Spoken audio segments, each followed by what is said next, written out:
Olá, bem-vindo ao nosso primeiro videocast From the Top de 2024.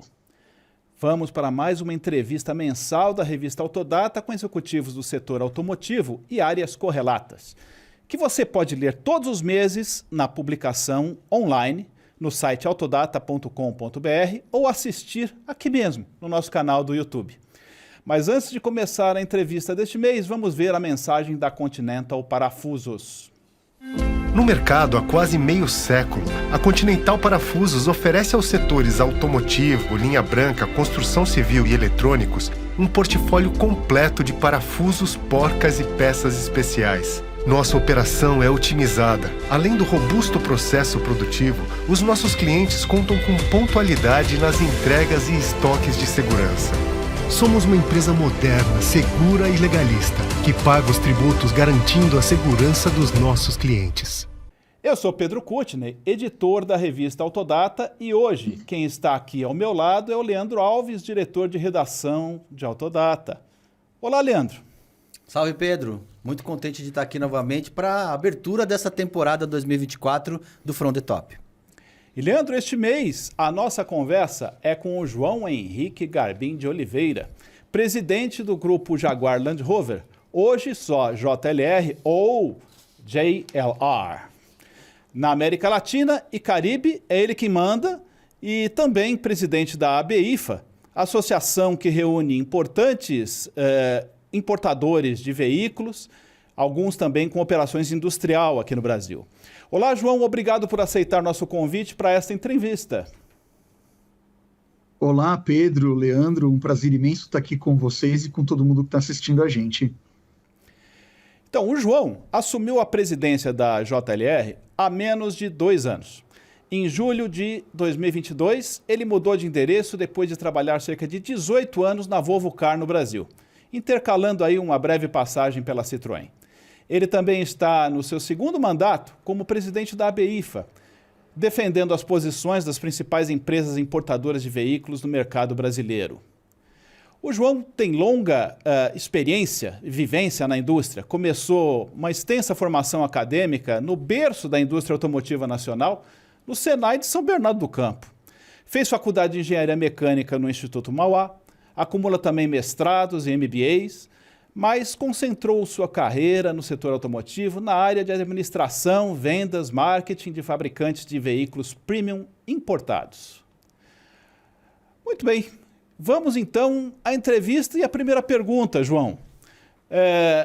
Você chegou aqui ao comando da JLR, América Latina e Caribe, na metade de 2022, em um momento de baixa nas vendas, né, das marcas do grupo. A Land Rover, que há uma década chegou a ser a terceira ou quarta marca de automóveis de luxo mais vendida do Brasil, hoje está na 5ª posição, com quase 5 mil veículos vendidos em 2023. A Jaguar nunca teve volume expressivo, no ano passado vendeu só 366 unidades.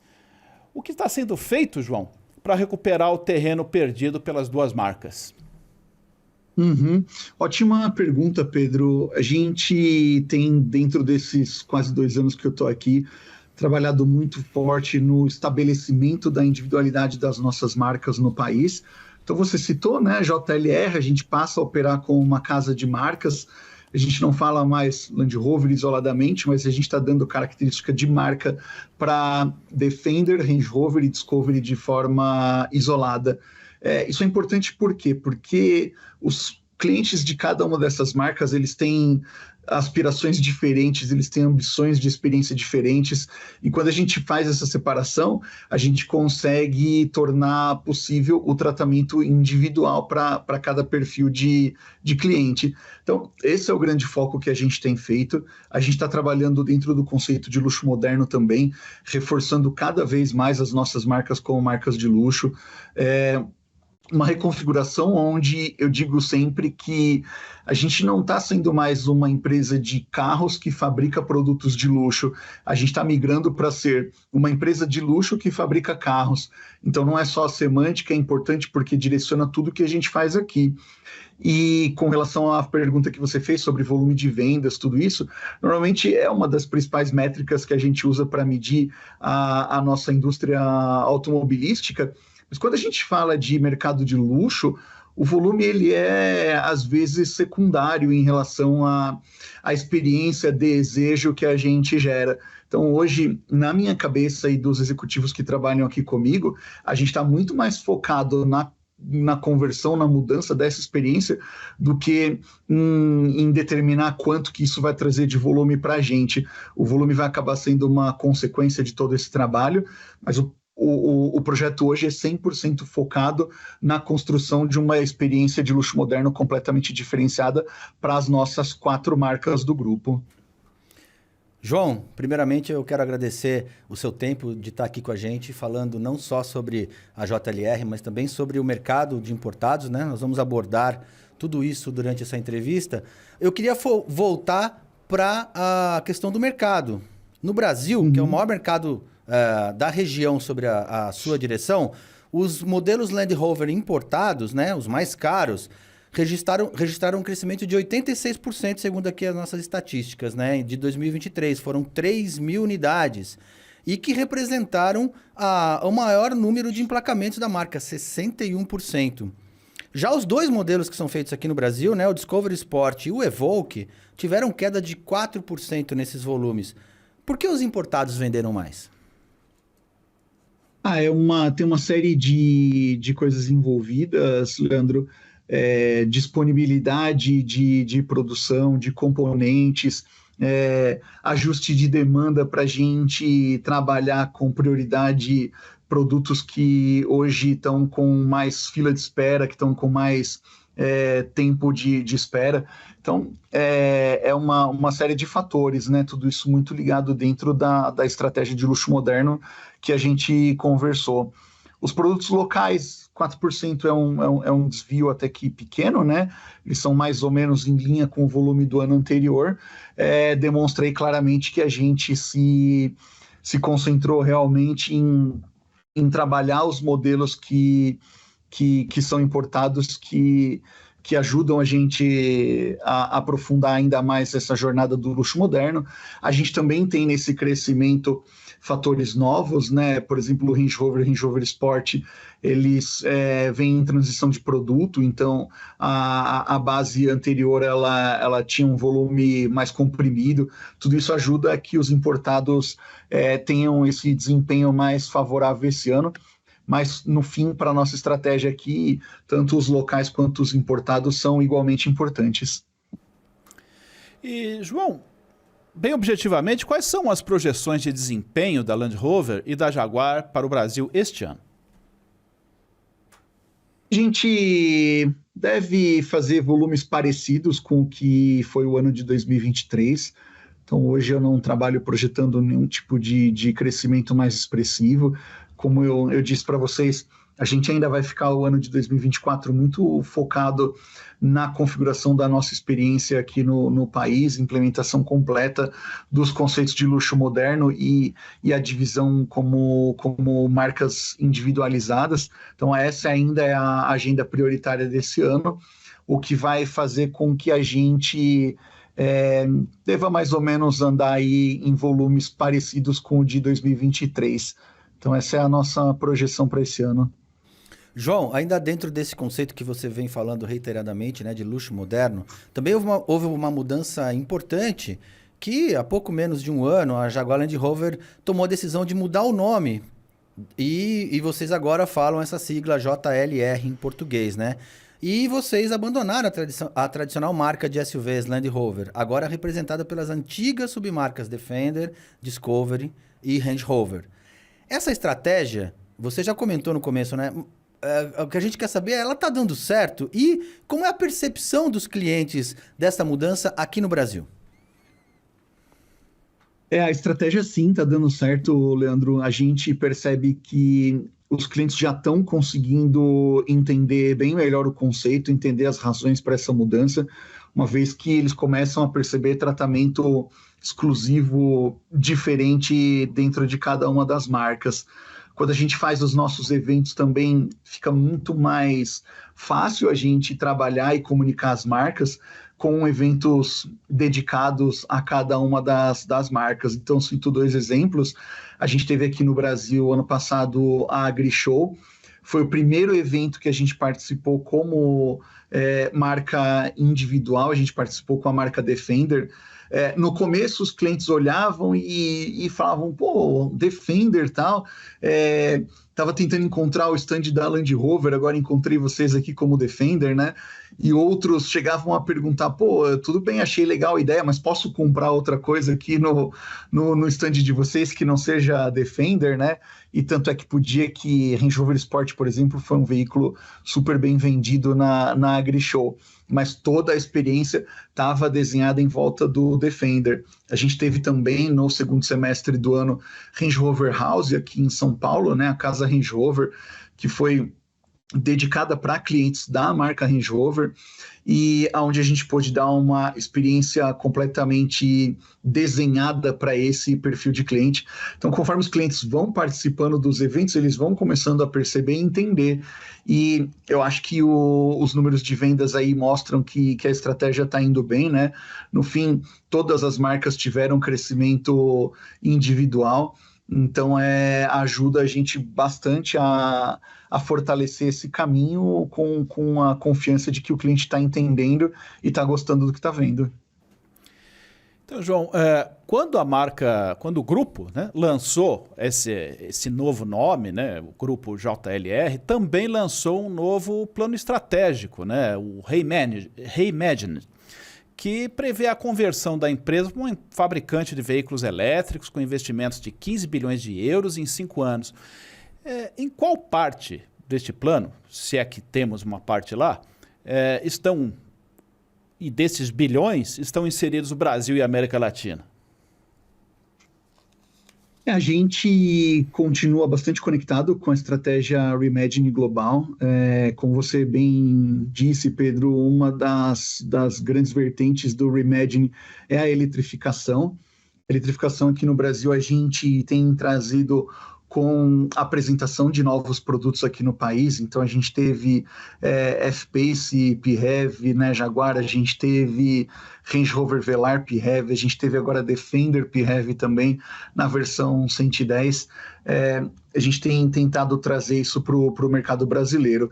A gente acabou de anunciar também um investimento aqui no Brasil, através do nosso braço de investimento em startups, o fundo InMotion. A gente comprou parte de uma startup brasileira que trabalha um problema global, que é a economia circular das baterias. Pergunta que a gente escuta aí quase de 10 em 10 clientes sobre o que acontece com as baterias no fim da vida útil da bateria e do veículo. Então, esse é um exemplo de investimento que foi feito aqui no Brasil e que vai ajudar a nossa empresa JLR globalmente no endereçamento desse importante problema. Então, é assim que a gente está fazendo o desenvolvimento do pilar eletrificação no Reimagine. A gente também tem aqui no Brasil uma parceria estratégica com a Vibra, para que a Vibra possa se aproveitar da nossa inteligência, do conhecimento que a gente tem, do hábito dos clientes que compram esses produtos, para decidir, por exemplo, onde colocar carregadores, como fazer essa estratégia de eletrificação da Vibra também, infraestrutura de carregamento. A gente está em conversas com a Vibra e com a nossa rede de concessionários para que os nossos concessionários possam se tornar pontos de carregamento, não só para clientes JLR, mas também para clientes de qualquer outra marca. Então, tem várias atividades acontecendo aí em paralelo. E dentro desse plano de 15 bilhões que você citou, a gente tem 9 produtos elétricos que devem ser lançados até o final da década. Essa é uma agenda corporativa forte. A gente acabou de apresentar a lista de espera para abertura da pré-venda da Range Rover elétrica, BEV. Então tem um monte de coisa acontecendo em paralelo e a gente vai introduzindo isso no Brasil aos poucos, conforme as coisas comecem a ficar prontas. Legal.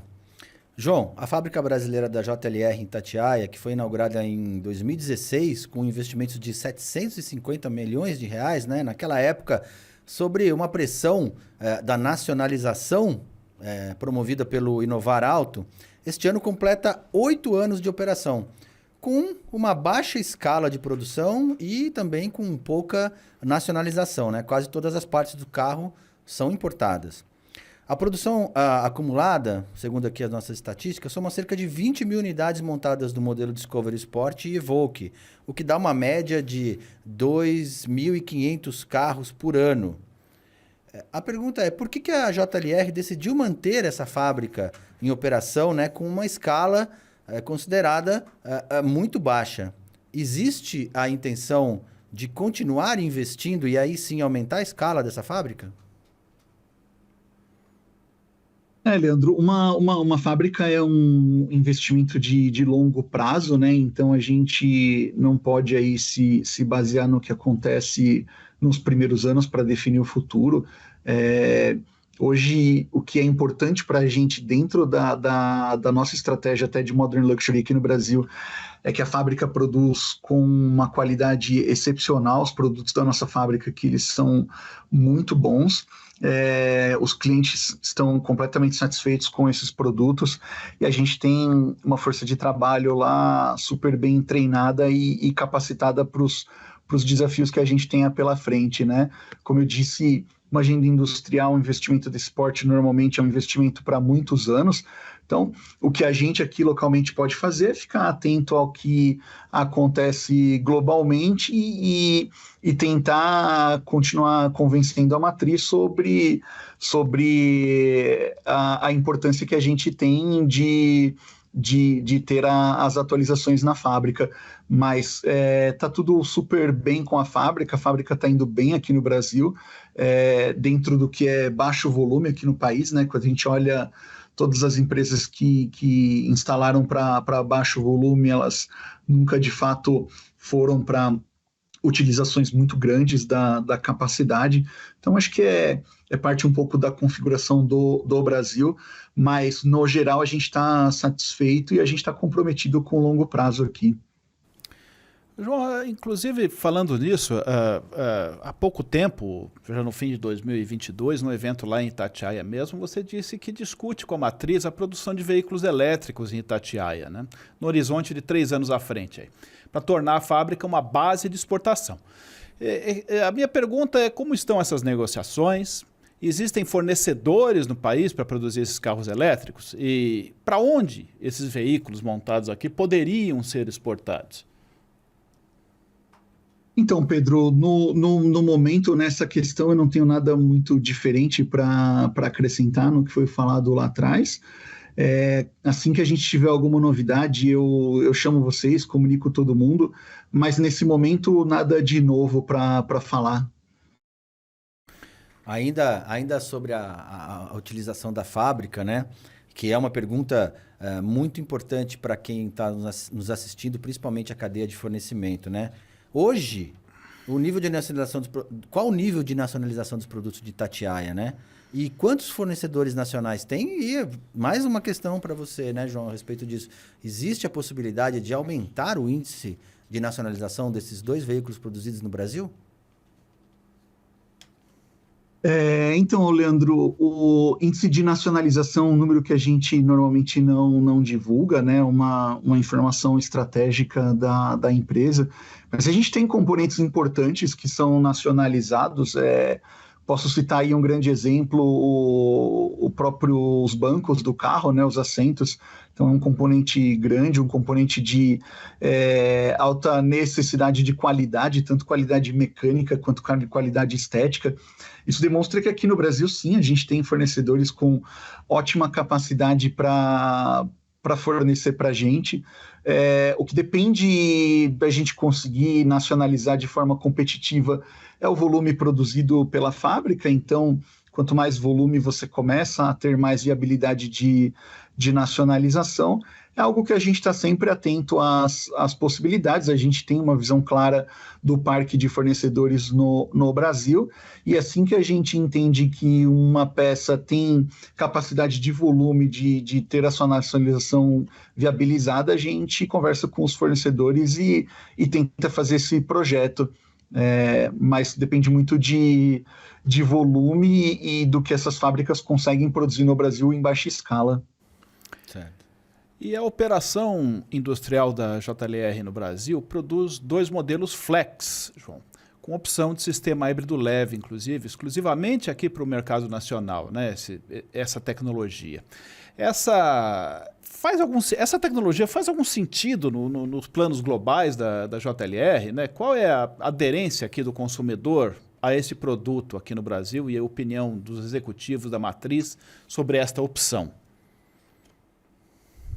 Hoje a gente tem Discovery Sport diesel híbrido leve, esse é um produto global, então tá presente aí em todos os outros países, e as versões Flex gasolina, elas são exclusivas para o mercado brasileiro.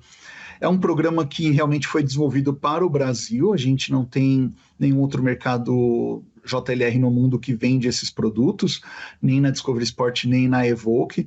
Hoje não é uma trilha que está sendo explorada pela matriz para outros programas. Os programas são muito focados em eletrificação hoje mesmo, então não tem nada global de produção de veículos flex, exclusivamente aqui para o mercado nacional, na Discovery Sport e na Evoque.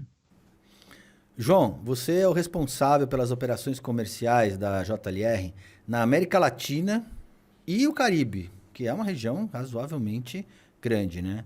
Qual é a sua expectativa de vendas em todos esses países? Há muita instabilidade, há muita incerteza. Estamos num momento de oportunidades de crescimento dos veículos premium nesses principais mercados ou você enxerga alguns com dificuldades? Como sempre na América Latina, a gente tem uma diversidade muito grande de países e eles sempre estão em momentos distintos entre si, né? Então, é até a vantagem da gente tratar a América Latina como um bloco administrado no mesmo local, é porque a gente consegue gerenciar essa volatilidade de uma forma mais interessante, né? A gente tem países na América Latina hoje que estão indo muito bem, tem muita expectativa boa para esse ano de crescimento e para o futuro. No Caribe, por exemplo, posso citar para vocês República Dominicana, Trinidad e Tobago, são países que estão se desenvolvendo bem. Quando a gente olha a América Central, né, de forma mais já continental, a gente tem países como Guatemala, Costa Rica, Panamá, que são países onde a gente também tem uma boa performance e a gente tem boas possibilidades de crescimento. Na América do Sul, a gente tem mercados que são importantes para a gente também. Chile é um grande exemplo, Colômbia, são mercados que, principalmente o Chile, estão se desenvolvendo bem, estão indo bem para a gente.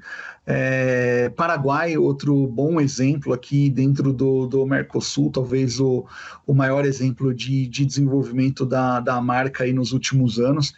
E a Argentina, que a gente está olhando de perto para ver como vai se desenvolver o mercado. A Argentina sempre foi um mercado muito grande, está bastante comprimida nos últimos anos por causa das crises sucessivas. A gente acha ainda que vai levar um tempinho para que o mercado possa se estabilizar e voltar a crescer lá. Mas a gente tem trabalhado muito junto ao nosso importador na Argentina para estar preparado para quando esse crescimento começar a aparecer, a gente puder se aproveitar dele também, né? Que a gente possa tirar bom proveito disso. Então, América Latina no geral muito bem. Além desses países, acho que dá para citar o México. México também, a gente tem uma estratégia de crescimento bastante forte, é um dos mercados identificados por nós como prioritários para crescimento.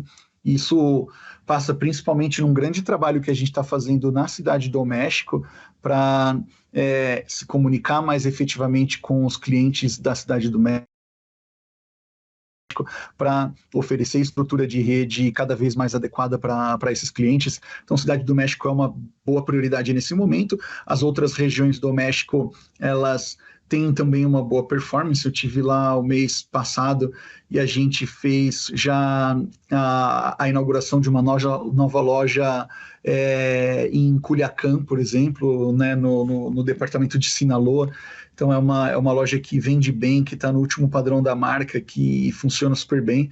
Então o México hoje é uma grande prioridade de crescimento e com os demais países latinos, como eu disse, a gente gerenciar essa volatilidade, essa complexidade e apontar para crescimento de médio e longo prazo. João, mesmo considerando que produtos de altíssima qualidade que vocês produzem e das capacidades para rodar em qualquer terreno, dos produtos da antiga, eu vou falar assim agora, antiga Land Rover, né? Os Discovery, Range Rover e Evoque, né? Vocês têm assim alguns problemas, a gente tem lido, né? Algumas reclamações de clientes sobre problemas técnicos, problemas de manutenção dos produtos Land Rover nas redes sociais, né? Vocês têm feito algum programa, trabalhado de alguma maneira para mudar essa percepção do cliente? A gente trabalha muito próximo ao cliente sempre e aos nossos concessionários. Então, sempre que algo acontece, a gente cuida para que os concessionários informem a marca o mais rapidamente possível para que a gente possa atuar. Essa é uma agenda minha também. Eu dedico parte do meu tempo a acompanhar a percepção dos clientes, conversar com clientes. E o que eu vejo hoje é que os clientes estão sendo bem respaldados, bem suportados em algo que eventualmente aconteça. A gente trabalha isso até como um dos pilares da nossa agenda de luxo moderno, né? O luxo moderno vai muito da experiência que você dá para o seu cliente, não só nos momentos aí de felicidade, mas também quando ele precisa de algum suporte técnico mais profundo. Então é uma agenda importante para a gente tem dedicado bastante tempo e recurso a isso, e pelo que eu vejo, a gente tem sido bastante bem sucedido nisso nos últimos anos aqui no Brasil. A situação tem melhorado bastante. A gente está acompanhando de perto a evolução do mercado. A gente precisa entender como é que vai impactar os volumes, as recentes mudanças no imposto de importação de híbridos e elétricos. É uma vertente que é super importante para as associadas da BIFA. A gente responde aí pela maioria das importações no Brasil desse tipo de produto, então algum impacto deve vir por aí. A gente também está acompanhando o mover, principalmente as regulamentações que vêm a partir de agora, né? As portarias, decretos que vão regulamentar o programa, para que a gente possa entender de forma geral qual é o impacto potencial no nosso setor de importados. De forma geral, as marcas da BIFA devem crescer bem durante esse ano, até porque uma das nossas associadas é a BYD, que tem planos bem sólidos para o Brasil, planos interessantes para o país. Então, eu acredito particularmente que os importados no Brasil esse ano devem crescer aí por volta de 10% a 15%, e as marcas da BIFA devem mais ou menos acompanhar essa performance. É o que a gente acredita de estatística, mas a gente está exatamente nesse momento estudando esses números para, na nossa coletiva de março, a gente poder comunicar para o mercado a última visão da BIFA. E, João, os importadores todos, especialmente da associação que você representa, estavam importando praticamente todo o portfólio de híbridos e elétricos, né, até para aproveitar a isenção de imposto, né, sobre elétricos e redução sobre híbridos, né? E com a retomada gradual do imposto a partir deste ano, esse quadro muda de alguma maneira? Não acredito que mude, Pedro. As marcas da BIFA, historicamente, sempre foram marcas voltadas à introdução de novas tecnologias no Brasil. A gente, com a BIFA, ajuda o consumidor brasileiro a se conectar com o que tem de mais moderno, diferente nos principais polos produtores no exterior. Então, essa vai continuar sendo uma missão sempre das marcas da BIFA. Muitas das marcas que a BIFA tem como associadas, elas têm planos claros globalmente de eletrificação, então não é uma dificuldade maior ou menor no Brasil que vai alterar o panorama global dessas marcas. Eu acredito que a BIFA vai continuar trabalhando muito focada, muito forte na eletrificação aqui no Brasil, independente da variação dos impostos, né? No fim, dificulta um pouco esse caminho, mas em última instância, eu acho que o consumidor é sempre soberano e vai acabar escolhendo o que se identifica mais, o que gosta mais, a tecnologia que quer consumir. Então, não vejo eletrificação como um movimento que vai ter volta nas marcas da BIFA. Considerando esse raciocínio que você fez, João, de que as importadoras, né, são a ponta de lança para trazer as novas tecnologias para o país, né, e também a retomada do imposto de importação para elétricos e híbridos. Na sua opinião, você acredita que isso pode incentivar a produção local desses veículos? Eu acho que ajuda a viabilizar os casos de marcas que potencialmente estejam pensando nisso, né?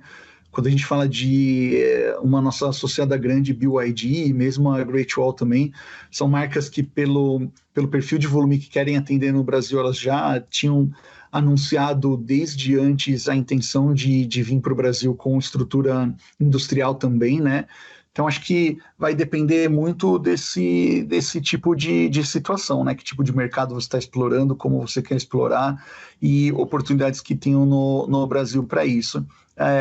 A legislação ajuda, sem dúvida, o aumento do imposto de importação ajuda nesse movimento de trazer produção desse tipo de produto para o Brasil. Eu particularmente defendi com a BIFA, com o governo, que a gente, para garantir isso, não precisaria chegar a 35% de imposto de importação. A BIFA, desde lá do meu primeiro mandato, e antes disso, acho que o último mandato do Gandini também, ele defendia que o imposto deveria ser limitado a 20%, que é onde a gente acredita que existe aí um bom equilíbrio entre produzir e importar, e aí você deixa o consumidor completamente livre para escolher, né? Se você vai a 35%, acho que você está pesando um pouco mais a balança dos impostos para o lado dos importados, mas, de toda forma, como eu disse, é algo que o consumidor vai decidir, e aí cada marca vai olhar para a sua situação e entender que papel quer jogar aqui no Brasil e no mundo, né? Legal. Agora, João, nós estamos chegando ao fim e para terminar eu vou fazer uma pergunta um pouco mais curiosa de cunho filosófico, vamos dizer assim, né? Porque eu estava dando uma espiada, uma bisbilhotada no seu LinkedIn, né? E percebi que você tem assim uma extensa, não vou dizer carreira, mas jornada acadêmica, né? Me parece que você gosta bastante de estudar, né? E aí eu vi que você, em plena pandemia 2020-2021, resolveu fazer um mestrado lá na PUC do Rio Grande do Sul, né, com uma pesquisa bastante curiosa, na minha opinião, né? Conduziu uma pesquisa sobre como a presença de uma marca de automóvel de luxo em uma favela, provavelmente naquela época fazendo doações, né, levando doações para um período muito difícil, naquele período pandêmico que a gente viveu aqui no Brasil, representou uma perspectiva de inclusão social, né? Então a pergunta filosófica que eu faço a você é a seguinte, né? Como uma marca de luxo de importados pode prosperar em um país de população majoritariamente com renda baixa, né, e ao mesmo tempo ajudar a reduzir a alta desigualdade social no Brasil? Excelente pergunta, Pedro. Fico super feliz de falar desse tema. Primeiro, a jornada acadêmica, estudar é algo que sempre me atraiu na vida mesmo. Eu fico muito feliz com essas oportunidades e estou com certeza pensando aí nos meus próximos movimentos nesse sentido. O estudo que eu fiz sobre presença de marca de luxo na favela foi realmente super interessante. Naquela época, a gente tinha parado tudo pela pandemia, né? Eu estava com a frota corporativa toda parada e a gente começou a perceber a necessidade que existia de organizar doações na ponta, coisas que chegavam até grandes centros de distribuição, mas não tinham capilaridade para atingir realmente as pessoas que precisavam. Então, a gente começou a emprestar veículos para organizações para que pudessem dar esse apoio aí de última milha, que a gente chama, né? Uma dessas associações foi a CUFA, a Central Única das Favelas, e eles tinham uma boa quantidade de carros emprestados. E como eu estava estudando lá com o pessoal da PUC do Rio Grande do Sul nessa época, e era um curso voltado à filosofia, história e sociologia, eu comecei a pensar se de repente eu podia fazer uma avaliação mais aprofundada do impacto dessa presença da marca na favela, né? Fiz um trabalho de entrevista com pessoas da favela, então entrevistei usuários dos veículos, motoristas da CUFA que levavam as doações, e também conversei com pessoas que moravam lá, que recebiam as doações, para tentar entender de fato, pô, isso daí representa alguma coisa para vocês? Ou é só paisagem circulando aqui, mas não é relevante, né? E o que eu consegui identificar e defendi aí no meu artigo final é que sim, tinha um impacto grande. No primeiro momento foi visto como até um pouco de desconfiança por parte das pessoas, né? As pessoas pensavam, pô, por que esse carro está aqui trazendo isso, né? Será que é alguém só querendo surfar essa onda, se aproveitar, né? Mas depois, quando viram que era um programa consistente, que estava lá sólido para apoiar as pessoas mesmo, junto com a CUFA, essa percepção mudou muito rápido, né? Eu acho que algo que eu defendi no final do artigo, que conversando com uma mãe eu entendi, essa mãe me falou, pô, João, você não imagina o impacto que isso tem aqui dentro, porque antes o meu filho, quem ele via andando aqui dentro com um carro legal, uma moto legal, era só quem estava fazendo coisa errada que tinha acesso a isso. E agora ele viu que, pô, fazendo bem, participando da coisa por um outro lado, você também pode ter isso na vida, né? E até esse menino, no fim, se tornou voluntário lá da CUFA e se aproximou do pessoal da CUFA, né? Então, o que eu defendi ali foi a questão da busca por propósito do Viktor Frankl, né? O filósofo Viktor Frankl, que diz que se você está ali num ambiente de muita falta de recursos, muita carência. O Viktor Frankl desenvolveu essa teoria enquanto ele estava no campo de concentração na Segunda Guerra Mundial. Então, vocês imaginam, ali tinha carência de tudo e a morte estava em cada esquina, né? E o que ele defende era, se você está numa situação dessa e você pensa que o meu único objetivo é sobreviver e enfrentar essa situação hoje, você perde um pouco a vontade de lutar. Agora, se você olha para aquilo e entende que você tem um propósito maior, você se motiva a enfrentar essas dificuldades do dia a dia e evoluir, né? Então, essa era a teoria da busca por propósito do Viktor Frankl. E eu aproveitei essa teoria, então, para dizer que, no fim, a gente ter marcas como essas marcas de luxo ali participando de alguma forma, você está mostrando para as pessoas lá que, sim, é possível, você consegue, fazendo as coisas direito, chegar lá, ter um futuro melhor, diferente, e você sai um pouco dessa cadeia de que, eu estou aqui só para sobreviver e encontrar o meu alimento e o meu teto para hoje, né? Então, essa foi uma coisa bastante interessante que eu vi daí. Conecto até com o que a gente faz na Jaguar Land Rover dentro do luxo moderno.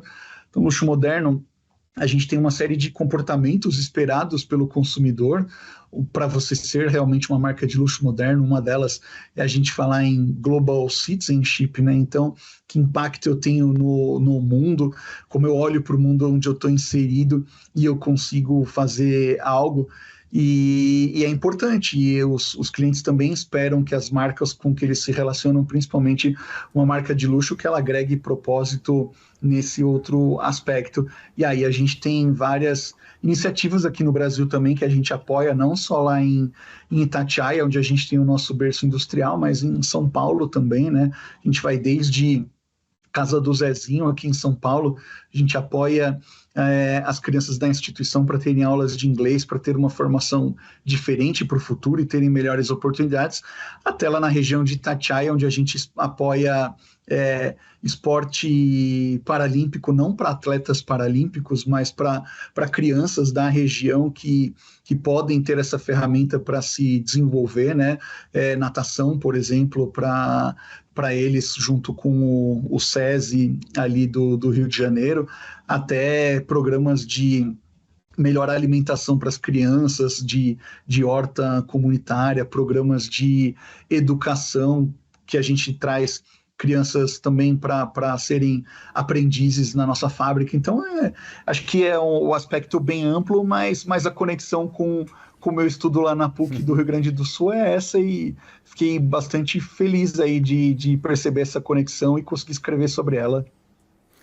Poxa, João, muito bom, e com essa luxuosa assistência social moderna, nós terminamos essa entrevista por aqui. E, antes de mais nada, muito obrigado por estar conosco hoje. Muito obrigado, Pedro, Leandro. Sempre um prazer enorme estar aqui com vocês e falando com todo mundo que está escutando a gente. Prazer participar dessa edição com vocês, contando um pouquinho do que está acontecendo agora e do futuro, não só de JLR, mas da BIFA, do setor de importados no Brasil. Estou sempre à disposição para vocês, para a gente conversar mais. Muito obrigado aí pelo espaço. Nós é que agradecemos, João, e chegamos ao fim deste mais um From the Top. Até a próxima, Leandro. Até a próxima, Pedro, até a próxima. Aguardamos vocês no YouTube. Olha, e se você chegou até aqui, nós agradecemos sua audiência. Eu lembro que esta entrevista e muitas outras reportagens também podem ser lidas na revista Autodata de fevereiro, com acesso gratuito no site autodata.com.br, onde você também acessa as notícias diárias do setor automotivo na agência Autodata. Entra lá. No mês que vem, a gente volta com mais um From the Top neste mesmo canal. Até lá!